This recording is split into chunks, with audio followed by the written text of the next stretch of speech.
Mais qu'est-ce que je t'ai fait? Tu tues mes frères en Afghanistan. Aujourd'hui, je le tue. Alors mets-toi à genoux.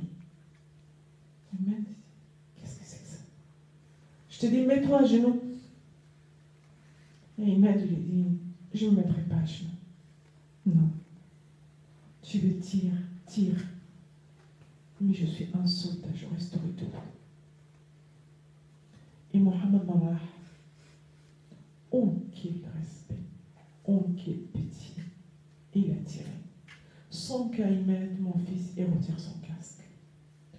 Mon fils est tombé par terre. Mohamed Marah, il fait quelques pas, il vient vers lui. Et mon fils est tremblé. Et lui dit Allahu Akbar. Il est parti. Ce que je vous raconte, chers élèves, que Mohamed Marah, il a mis une caméra ici. Il filmait tous ses victimes. Parce que l'islam, chers élèves, elle est dans sa vie, elle est dans mon cœur, elle n'est pas dans la main. Et confiance en vous.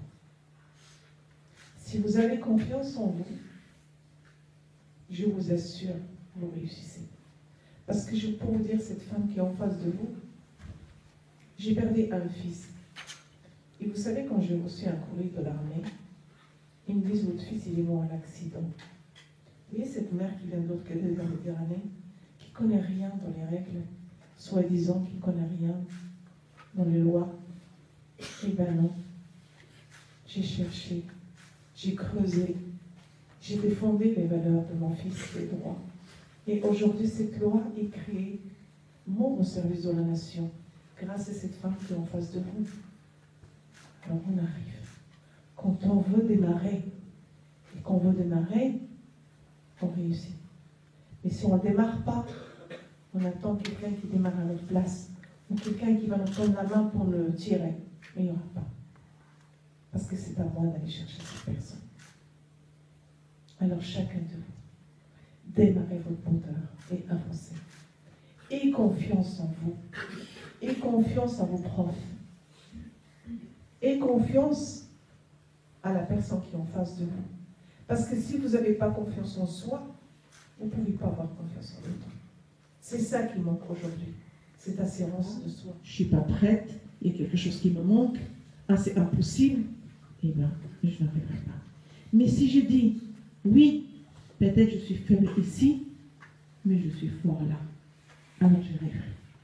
Il n'y a pas de raison. Indiscret ou pas, mais je voudrais savoir comment vous êtes senti après envers Mohamed Merah. Si vous avez ressenti de la haine ou si vous avez voulu, lui en avez voulu à lui-même en fait. Je ne savais pas qui a tué mon fils. Et quand je su que c'était Merah, après, je voulais savoir qui étaient ces jeunes.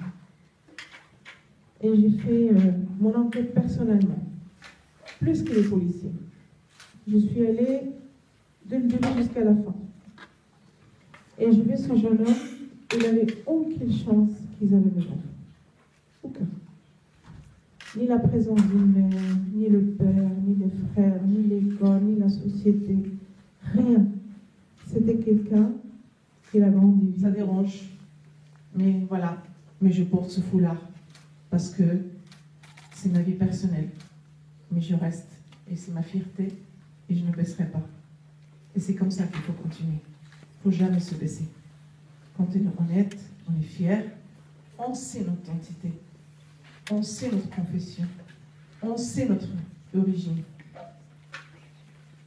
Alors il faut vivre avec les trois. Mais les autres qui vous regardent, vous les regardez. Puis vous continuez votre route. C'est pour ça que c'est à vous de retirer cet amalgame. C'est très important, chacun de cette jeunesse. Il ne faut pas vous sentir différent de l'autre. Parce qu'aujourd'hui, certains jeunes, quand on dit « tu es arabe », ces jeunes, ils prennent comme une insulte. Et l'autre personne, il l'insulte. Mais je lui dis, il t'insulte peut-être, mais toi, tu es qui? Tes origines. Je suis marocaine, madame. Alors, et il faut être fier. Tes origines, je suis marocaine. Mais je suis français. Je sais où je viens. C'est très important. Et quand on le sait, ben c'est une fierté. Et c'est une richesse. C'est pas un handicap. Mais c'est ces gens-là qui disent, oh, il vient d'où, lui? Il vient d'où, elle? Mais Quelle planète? On a la même planète. C'est ça qu'il faut. Vous savez, quand je dis à l'éducation nationale, quand on laisse un enfant jusqu'au collège, et c'est là qu'on va tendre la main, c'est un peu tard. Il faut aider un enfant de dernière section de maternelle. Là, on peut aider. Là, on peut suivre son parcours. Là, on peut savoir ce qu'il veut. Mais si on ne l'aide pas, on l'oriente. Est-ce qu'il a souhaité d'être orienté dans l'école professionnelle? Certainement. Parce qu'ils n'ont pas le choix. Et après, est-ce qu'ils ont trouvé ce qu'ils ont souhaité faire dans l'école professionnelle? C'est leur choix, ou on le met où il y a de la place. Après, ça devient quoi cet enfant? Ça devient livré à lui-même. Il quitte cette école et c'est une tombe à retardement pour la société. C'est créer ma vie. L'éducation est importante. Quand on fait un enfant, on doit l'aimer, on doit l'accompagner, on doit être présente. La mère, elle doit être présente pour son enfant, qui ce soit.